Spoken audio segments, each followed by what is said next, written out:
What's up, everybody? It's your man, Danelle, a.k.a. Small Guy Promotions, a.k.a. the Omaha Fatty, coming with another podcast episode of What's Up Omaha. I have another wonderful guest today. Ladies and gentlemen, I am in Papillion at Shadow Lake at, say it for me, Chocolaterie Stam. There you go. If you're like me, you may have been pronouncing it incorrectly, but it's Chocolaterie Stam. Where is that from? It's Dutch. It's Dutch? Yep, Stam is a Dutch family. Originated way back in the 1800s as bakers of cookies and breads and things. 1913, they transitioned exclusively over to chocolate and made it through 100 years. At least they're still in Amsterdam and throughout the Netherlands. And about 20 years ago, third generation Mr. Stam comes to the United States and brings his family's craft with him. Chocolaterie Stam. That's It's right. Dutch. So if nothing else, if you don't get anything from this interview aside from this, you learned how to say the name correctly. And Suzi is with me. She is the owner of this location here in Shadow Lake. That's right. Suzi, how long have you owned this? Yeah, we are into our 12th year here. 12th year? 12 years already here in this location, in this same slot in Shadow Lake. Yeah. That's a long time. Yeah, we're right on Main Street, right across the street from Victoria's Secret, right beside K Jeweler. So how does one get into owning a Chocolaterie Stam? Well, you can, as I did, just call Mr. Stam in Des Moines. His first name's Towne, T-O-N.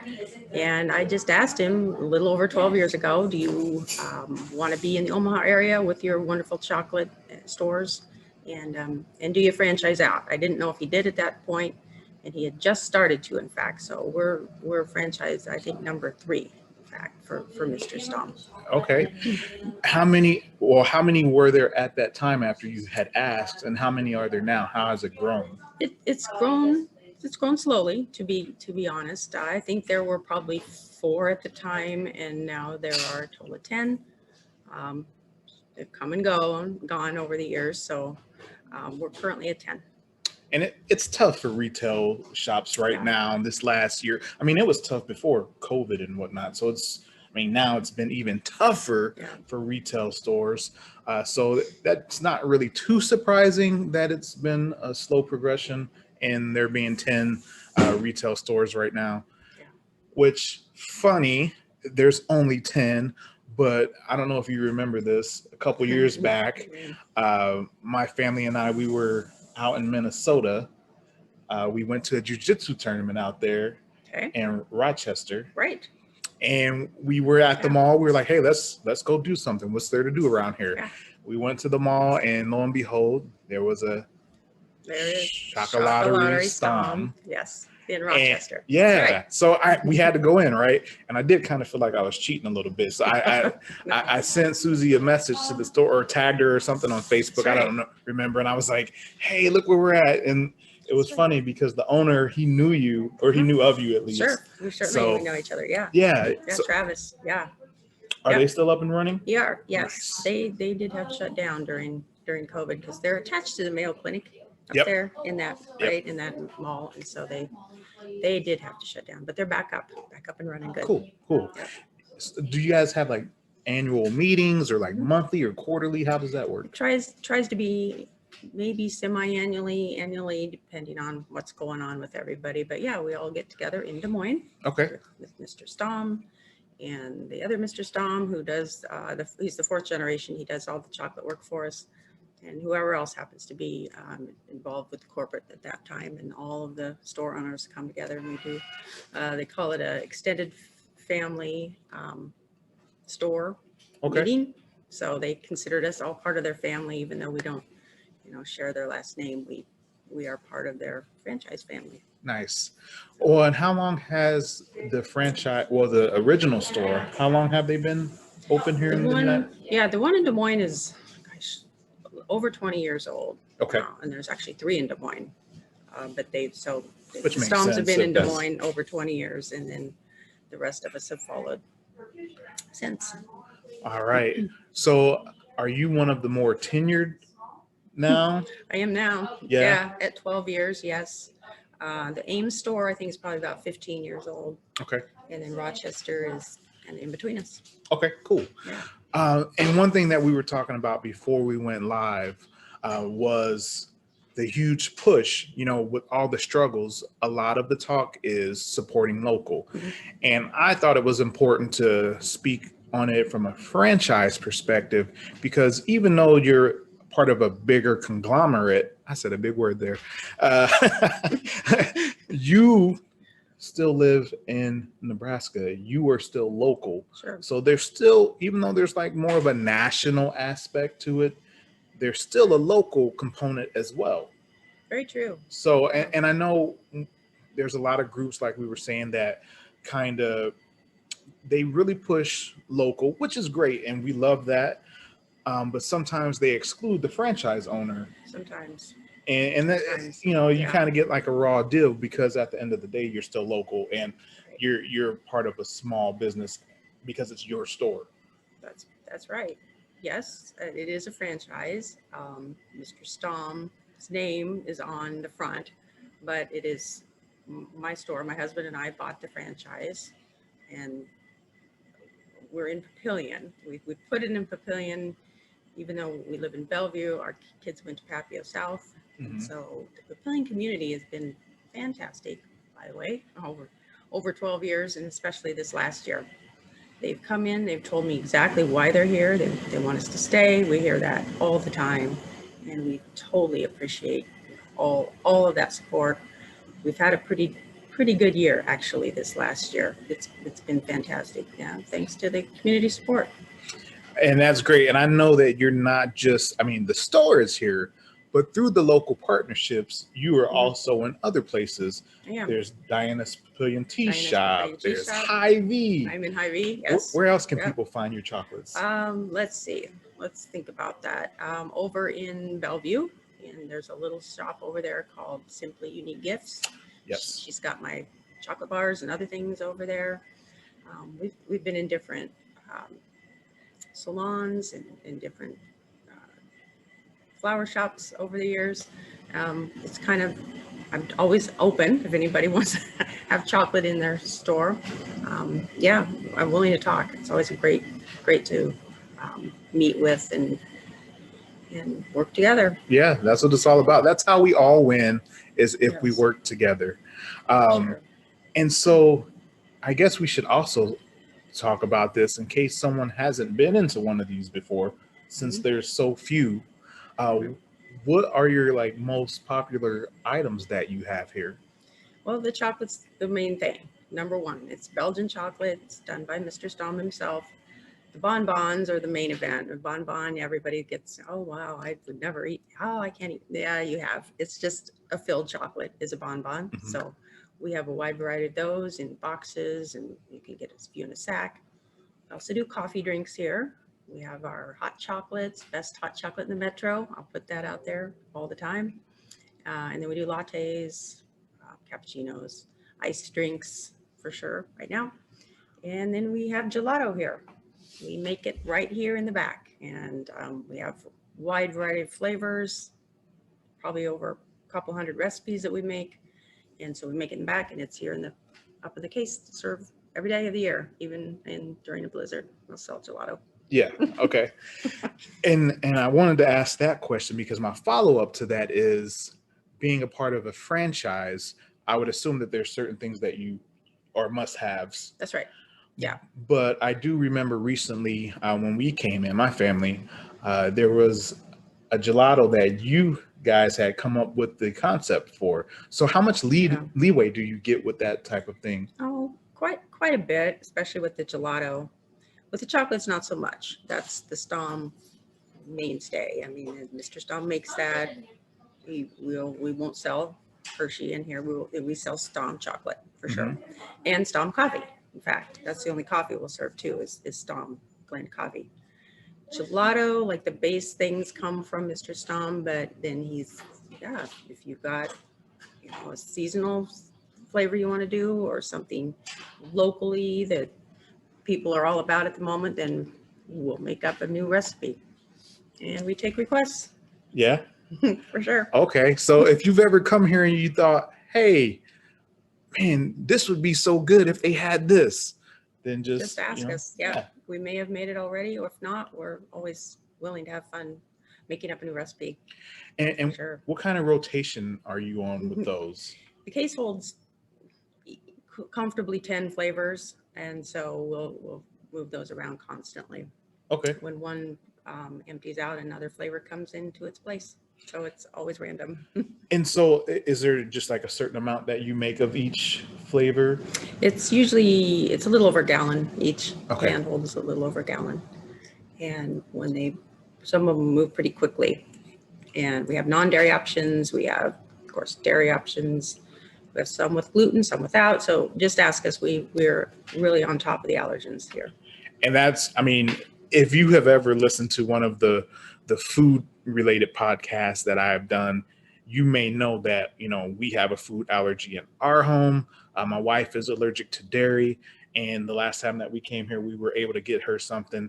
And it's always really, it makes me happy when I'm able to find, especially a sweet treat Right.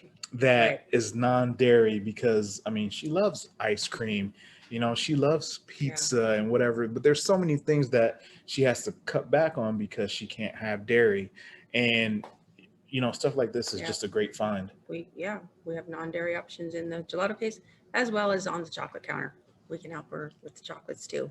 Yes, and we've definitely come and have gotten some dark chocolates here. That's what she usually has to resort to because there's high cocoa content instead of milk chocolate. And no dairy, yeah, no dairy, right. No milk or whatever. So 12 years though in this spot, and that is really good because in a mall area you see a lot of different faces on storefronts. Yes. Yeah, there's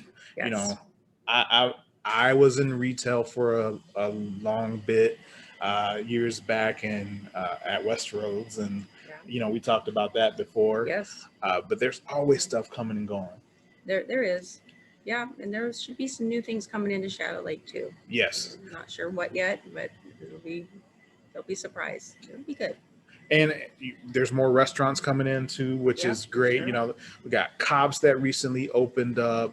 The new ramen place. Yes, Ika is over here. Yes, we had that a few weeks back. Yeah. So did I. Yeah, it's good. I mean, I already knew because I went to interesting fact. I actually went to the soft opening of their very first location in Benson some years back. Yep. Nice. A little small place, and then they moved down the street into a bigger place because they definitely move a lot of product. Yeah, that's a good addition to Shadow Lake. And yes. Of course, we're going to get the Olive Garden soon. Yes, Olive Garden, and again, that's another. The conversation when that announcement came out. It was overall, but there was a lot of good feedback. Yeah. But there were some that, were like, oh, another box or another chain or whatever. But it's like, in a time where there's so much turnover, and especially now, and there's a lot of empty spaces at mall areas, you shouldn't really, I can understand wanting there to be something local. But at the same time, beggars can't be choosers. Yeah. And if you have a business that's willing to come in and set up, and it's a good business that people enjoy, why be upset about that or not welcome them to the community? Because every spot can't be local. No. It would be kind of fun to have at least Main Street maybe be like little, mom and pop and specialty and all that. And then have the draw that Olive Garden's going to bring. It's going to bring people to the mall. Yeah. So that's kind of like, that's good. Like a mall. A mall, usually on the corners or on the ends, they have their what they call anchor stores. Right. Those are on the end, and then you get the different stuff when you go into the main, concourse of the mall. So, that would be great. Unfortunately, it costs money for businesses to open up. They don't just give these places away for free. No. I'm sure you pay a good rent every month. There's a rent bill. Yeah. So please understand that when you see places opening up, it would be lovely and wonderful and ideal for a lot of the places to be local, but that's not always going to be something that can happen. So please welcome these new businesses. Don't put a black eye on the area to where other businesses don't want to open here, which I don't think that would be the case, but I'm just saying worst case scenario. Like, we don't want to put a bad, Drive anybody away. yeah, we don't want to drive anyone away. Yeah. Beautiful mall. It's Yes. always been very well kept up for 12 years I've been here. 12 years. And that's just such a long time. Like, I didn't know it was that long. Yeah, it sneaks up on you. Oh yeah, I know. Time flies. So that brings me to my next question that I was going to ask you earlier. Do you happen to know the first time that we actually met? No, okay. I got to think about this. Yeah. I told her I was going to put her on the spot. Yeah, and you did. Was it in my store? Nope, It was not in my store, so some event probably. It was. Because I've done a lot of events over the years. What town was it in? Oh, if I'd say that, then I'd give it away. I can tell you. Okay. I didn't think that you would remember. And it's so crazy. It just randomly popped into my head one day. I don't know why. Maybe we talked or something, or I don't know what it was, but Best of Omaha at Ralston Arena. Okay. That was the first time that we had ever met. Yeah. And I was just thinking about that the other day. And that was the first time we'd won Best of Omaha. And they have they used to anyway, have that event where all of the winners could have a table and, hand out samples or whatnot. And Mr. Stam was there. Oh, really? Him coming to that. Yep. And I can't even remember how I got there, but Small Guy Promotions, that's a lot of what I do. I used to put on events every quarter as well. Smaller than Best of Omaha, of course, but I used to put on events with local business owners, and I was all about trying to get out and support, and that was like, what better place to go? Sure. Oh, yeah. So, but yeah. That's right. That was a few years ago. It was a while ago. That's great. So I was like, ooh, that's a great question to ask. Yep. Yes. Well, is there anything else that you would like the people who may watch or listen to this podcast? Do you have any final notes to give them? I'm just going to go back to thanking the community again and everybody that's been in my store anytime over the last 12 years. There are some that come once a year, Christmas time. They tell me that. There are a few that come twice a week. So we've got kids that have been coming since they were 2 years old, and now they're 14. We've got one gentleman that comes in every first day of school, every last day of school since kindergarten. Mm-hmm. And now he's going to be, I think he's going to be a junior next year. So, oh man. And he's every year. That's funny. And other times too during the year, but he always every year, no matter what. Traditions. So these traditions have started. Mr. Stam told us they would, and he said it's going to take a while, of course. Tradition doesn't happen in 1 year, but by year 12, I have kids that at least have kind of grown up in here, and so that's amazing. Yeah, that's really cool. So thank you to the community for sure. Yes, shout out to Papillion, Shadow Lake area, all the supporters. And again, please keep in mind when you're thinking about local franchise owners are still local. They need support as well, just like everyone else does. Together, we can do great things. That's always the push. If you're watching on YouTube or Spotify or wherever, hit the subscribe button, like, share, subscribe. That's what I ask. And thank you so much for your time. We appreciate you tuning in. Another great show wrapped up, and another great guest. Thank you for your support. Oh, thank you. I love doing it. It's a win-win for me. So please stop out to Shadow Lake and come in to Chocolaterie Stam. All right. Good job. Yes, I said it right. You did it. I'll try to remember that. But thank you guys again so much for tuning in. Please share to let people know what we're doing. And again, together we can all build each other up and grow. And that's what it's about. So smile, help someone else smile, laugh and help someone else laugh all day, every day. Yeah. Peace out, y'all. Thank you, Susie. All right. You're welcome. Thank you. Bye-bye, y'all.